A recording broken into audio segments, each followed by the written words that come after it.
if we can just start off hearing a little bit about the ministries that you are both involved in, because it's slightly different.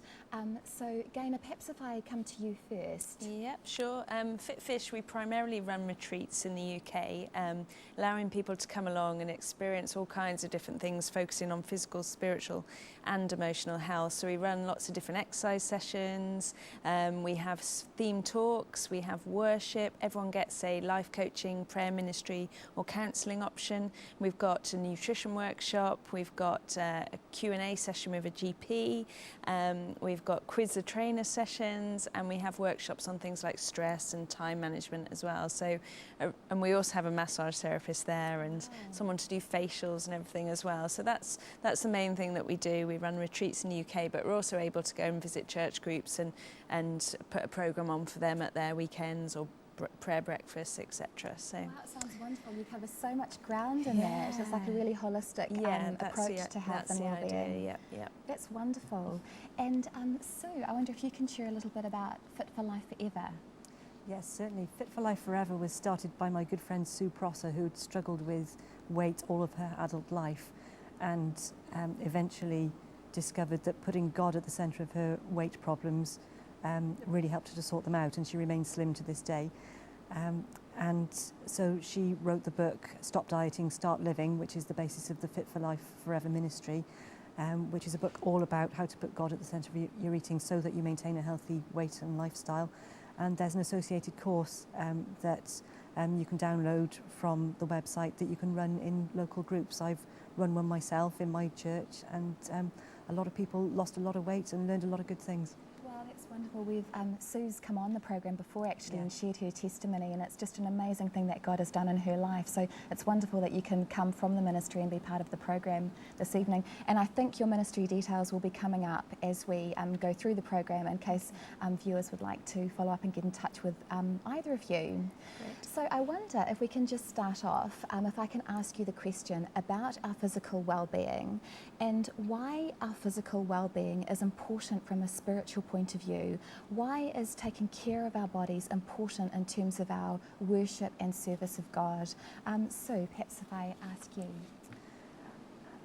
Okay, it's fairly simple actually, but it's something that we just don't think about much in the UK. The fundamental principle is that, as we all know from our Bibles, our bodies are temples of the Holy Spirit. They're gifts to us from God our Creator, and as with everything else that He gives us, we have responsibility to look after them as well as we possibly can, and that has so many benefits, not just spiritually but physically, and we can live longer, happier, healthier lives, and we'll be able to serve Him better as a result. It's really helpful actually what you're saying, just to start from that basis to actually understand that our physical body is, as Scripture says, the temple of God's Spirit, and that being our starting point when we consider our physical bodies and our health and well-being. That's really helpful, thank you. And Gaynor, what are your thoughts on this? I believe God created an abundant world for us to discover and an abundant life to live out. So if we're confined to our small little world and not able to get out and about, or not able to climb the top of a mountain, not able to go for a walk by the river, not able to go for a cycle with our friends and family, I just think that makes God sad and we're missing out. I think He's given us lots to discover, and our physical fitness really helps us to do that. And yeah, we've all got a purpose, and we need to be fit and healthy to live it out. I love that. It's a case of honouring God, as you've mentioned, but also the fact that God has a great purpose for our lives, and is blessed when we actually enjoy the life that He's given, the gift that He's given. To please Him, He actually wants us to really enjoy our lives as well. Yeah, that's wonderful.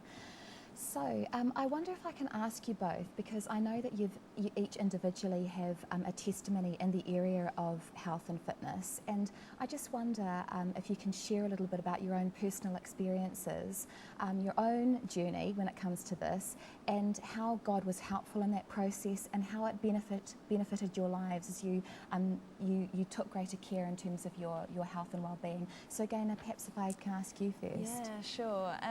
I think looking back at pictures, I realised that actually I was quite a chubby child and quite an overweight teenager, but I'm really, really grateful. I had no issues with it at all when I was a child. I had a fairly healthy lifestyle. I think I just overate some of the good foods, but it didn't worry me at all. I was a very happy child. But when I went to university and lived a slightly typical university lifestyle and then went off travelling, I put more and more weight on and got to the point where I was having to buy a size 16 to 18 type clothes, and just realised actually that I didn't want to keep putting weight on. So I decided, although I'd always been sporty, I'd swum and I'd played hockey, I'd never really run. So I thought I'd give it a go, and I just switched my eating habits slightly, but I did join a slimming club, and that's how initially I lost a lot of weight, and I got to my goal weight as it was. But I wasn't happy. I did it too fast, and I just got upset if I just put on a pound or if I couldn't fit into a pair of clothes, and I had to eat very little to survive at that kind of weight. And then gradually I put on weight again, and I really felt God say, you need to do it my way this time and just rely on him a bit more. And so the second time round I relied on him a lot more, ate the foods that he'd created, got out and about, got fitter, but didn't obsess about it either. So yeah, I've lost 2 to 3.5 stone over the years, and so that's amazing. I mean, as you described that, your first experience of weight loss sounded like there was a bit of a stronghold around it, that is, if you gained a little bit, that it would cause you distress. It would upset me, and it was just got impossible to. I was relying on more kind of healthy diet foods that weren't very good for you at all, and more convenience type foods, and that was obviously affecting my mood as well. And it was just such a focus, and I had to eat so little to lose weight that it really took over. So it's wonderful to do it the proper way the next time around. So as you trusted God with this area of your life, what difference did that make? It was just giving him control rather than me, and it meant that I felt better because I was eating the foods that he'd designed, and not thinking, right, how much can I eat? How much can I get onto my plate that's kind of low in calories so I can have more? And it just took the emphasis off the food, I guess, and just relied on him more, and took it slower, and did it the long-term way, a way that you know is going to last for life, rather than just be a whim and then put it back on again. So if you had to say what the key benefit was for you that's come from this, what would you say that is? I'd say just peace, and just knowing that actually God was pleased with the way that it was happening, and just being able to enjoy an abundance of lots and lots of different foods, and get out and about and take it slowly and just not stress over the scales. So it's really encouraging to hear that, Gaynor. And so if I can ask you about your experience. Yeah, my experience thinking about healthy lifestyle really started when I started work as a GP, because we're taught shockingly little about it as doctors. But I very quickly realised when I started seeing patients on a regular basis who became quite well known to me, that the way that they lived their lifestyle really did predict how healthy they were going to be into middle and then older age. And so I started thinking, well, now that I have this information, or at least this impression, I need to have a look at what I'm doing with the way that I eat and drink and exercise. And I didn't particularly have a weight problem, but I was exhausted all of the time.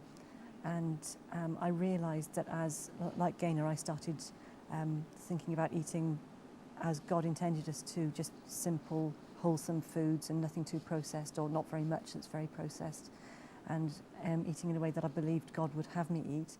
I suddenly had so much more energy. So I suddenly realised I'd been a Christian for years at this point and never heard anything about how food and drink and lifestyle relate to us spiritually. So I started researching it myself, which is when I came across the Fit for Life Forever book. And at that point, I was a very toned size 10. I had no weight issues of any sort. And I read it purely as an academic exercise, just to learn about people's different perspectives of what spiritual approaches to eating might be. And I was most touched by Sue's book, the Fit for Life Forever book, because of all the writers that I'd read, she was the one that said, just put God in the middle of it. And then, as a surprise, we had a third child that we weren't planning, and so I ended up with quite a lot of baby weight to lose. So I thought, well, let's put this book in action. Let's see what it does. And I reread it, applied the principles of godly eating to what I was doing, and the weight fell off me. It really did work. That's amazing. I mean, just picking up on a couple of the points that you've made there. One, that as you started to pay more attention to your food choices, you actually started to feel more energised as you were eating more healthily. And then your whole experience as a postnatal mum, and I think that could speak to women who are perhaps watching, that as you read this book that Sue Prosser had written, and just to mention a key principle in that is to learn to listen to our physiological cues. So to eat when we're hungry and then to stop when we're satisfied. Something quite simple but very key in this whole area. But what you're saying is that as you began to put that into practice, the weight dropped off you and you came back to your pre-baby weight. Really wonderful to hear both of your experiences. And as I mentioned at the start, if people are wanting to follow up with either of you, your details will be coming up. So, okay, now turning to the topic at hand, nutrition and exercise, and just to really consider, in quite a simple way I suppose, some practical advice really for improving our nutritional choices and for integrating more exercise into our daily lives. So perhaps, Sue, if I can start with you first, if you were to paint a picture really of what good nutritional choices look like on a day-to-day basis, what would you say? I would say actually it's very simple. I've been studying nutrition for a number of years now at a degree level, and the more complicated they make it, the more simple I realise that it is. So we all know what the bad things are, so I won't waste precious time on that. But in terms of good things, it's so important to get some protein in with every meal. So maybe eggs as part of your breakfast, chicken or fish as part of your lunch, or a vegetarian alternative. So something like a chicken or fish salad for lunch would be ideal. And then evening meals, nothing too processed. Again, try and get plenty of vegetables in, because vegetables are the best food group you can possibly eat. They have everything in them. So a simple meal with some kind of lean protein, again, chicken or fish, or quinoa, which is a grain with lots of protein in it, or tofu if you're vegetarian, and just plenty of vegetables and plenty of water. And what about the proportion of carbohydrates? So cereals, pasta, rice? I would say eat what you need. I think as a population we do tend to eat too much of that, and we eat it in a very refined way. Yeah. I mean processed, not good for you kind of way. So if you can just eat say simple porridge for breakfast rather than a highly processed sugary cereal, and small amounts of something like rice with a salad, or something similar like a sweet potato with your dinner, something like that. But again, only what you need. If you're not going to be doing very much that day, then you probably don't need very much in the way of carbohydrate. But if you have a full-on busy day ahead of you, then yes, you need to eat plenty of energy, but slow release, unprocessed, simple carbohydrates. Do you have any ideas for busy parents that may be watching that because of the sheer busyness of life, maybe they are aware that they're not making the best food choices that they could for their family? Do you have any advice that you could offer, any tips for something quick and easy but also very nutritional when it comes to preparing meals? My experience is my kids love things like stir fry, and that's really quick. You can pack as many veggies as you want to into it, and it looks pretty, it looks colourful. If you use the right herbs and spices, it could be really tasty, and it takes very few minutes to prepare. So that's my top tip, I think. Brilliant. I'll come back to you, Sue, because Okay. I'm very interested in water intake as well. Okay. But in the meantime, Gaynor, can I speak with you about exercise? Sure. Because you mentioned when you were sharing a little bit about your experiences that as you integrated more running into your lifestyle, that made a huge difference. Yeah. So I wonder, for people that are watching, if you can just share the benefits of integrating more physical activity into day-to-day life. Definitely. Well, we've been talking about weight already, and then a lot of people associate the exercise with the weight. I would say that to lose weight, you have to look at the nutrition. You can't just do the exercise. But it is a way of managing your weight, keeping your weight within a healthy range. So even if on a day-to-day basis you just walk a bit more, walk to the post office, walk to drop the kids off to school, walk to the shop, walk to a friend's house instead of driving everywhere, you'd be amazed how much that adds up. So you could go for a run for an hour a day, burn say 600 calories, but you could burn around that by just being a bit more active during the day. And we always hear about walking up stairs instead of getting the lift, parking further away from the supermarket door, but it does make a lot of sense. We've inconvenienced ourselves really by having so many convenient things around us, so we need to just go out of our way a little bit more to fit some exercise in. It's great for your heart. We need our heart to beat faster than it's used to enable it to be able to pass the blood around your system better, which gets you all the nutrients and the oxygen that you need. So it's important to get your heart rate raised a few times a week, so you're slightly out of breath, slightly sweaty. Yes, it is slightly uncomfortable, but our heart really does appreciate it. Muscles, we lose between the ages of 20 and 30, we actually start losing muscle mass unless... That's early. I know, it starts a lot earlier than you think, but unless you start doing resistance training, so lightweight training or body weight exercises, or even just curling the shopping bags as you're walking, at any age you can put that muscle back on.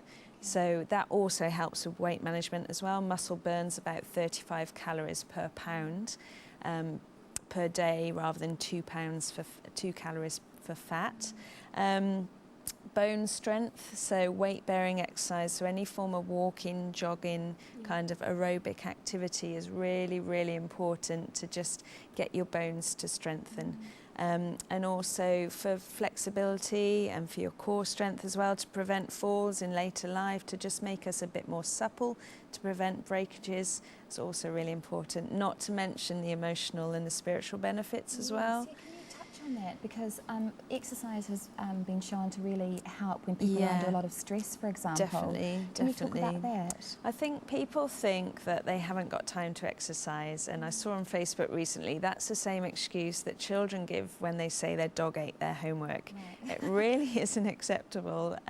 We have to fit exercise into our life. It will give us back more time later, and it will enable us to live life better.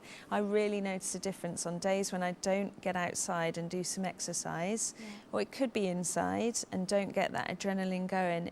I'm just in a different mood really, so it really helps with your mood, gets the endorphins going around your body.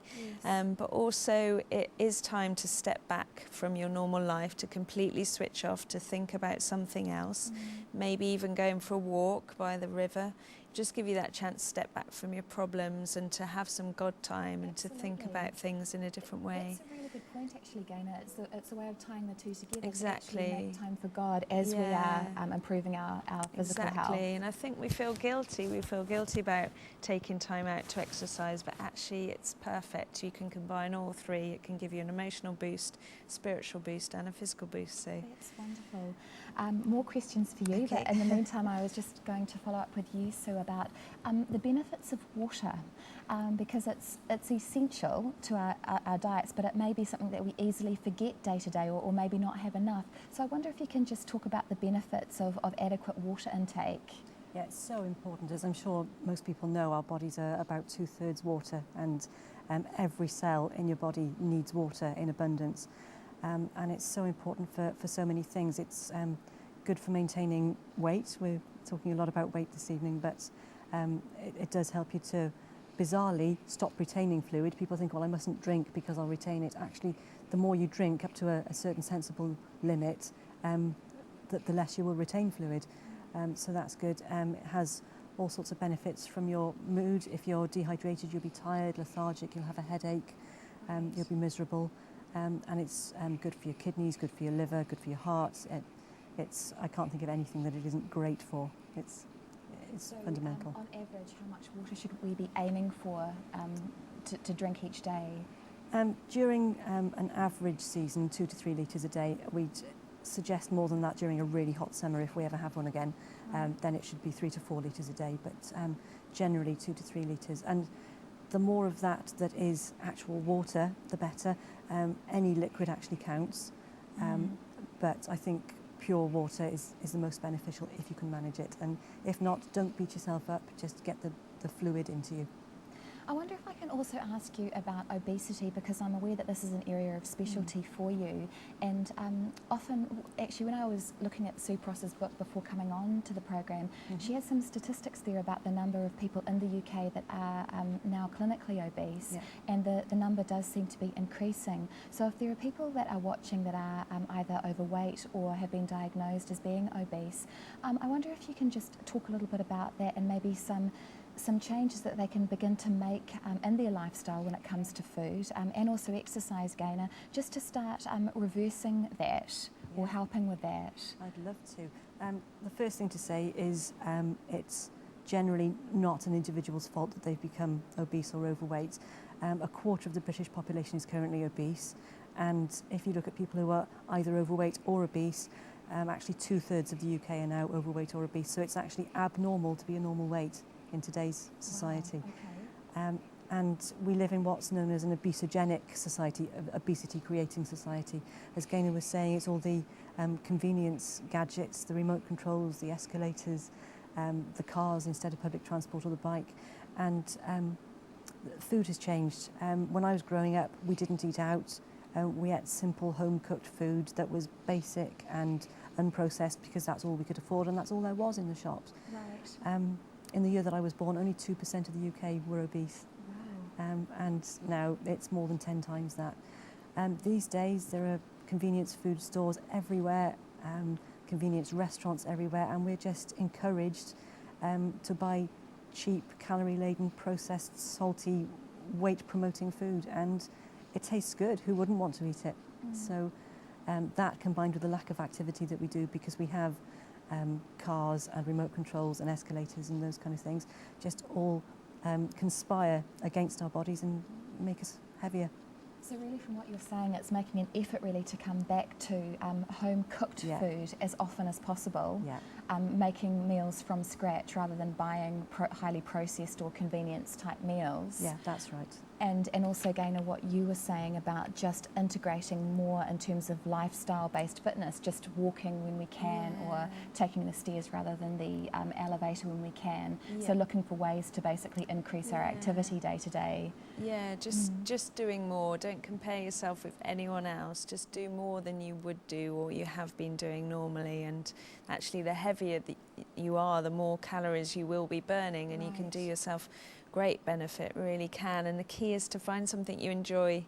Instead of meeting a friend for a coffee, why not go for a little walk with them, or find like a Zumba class or a dance class, or go swimming, or just play around in the park. It doesn't have to be a dedicated hour of exercise. You can spread it out all throughout your day and get some advice, get some support, get some help, tell other people what you'd like to be doing, but just don't compare yourself to other people. I think that's the key.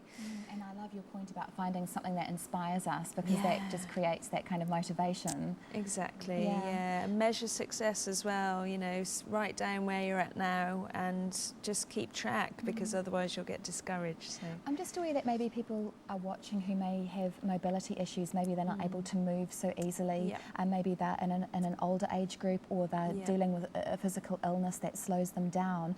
For somebody in that category who would really like to start having more activity in their lives, do you have any advice that you could offer?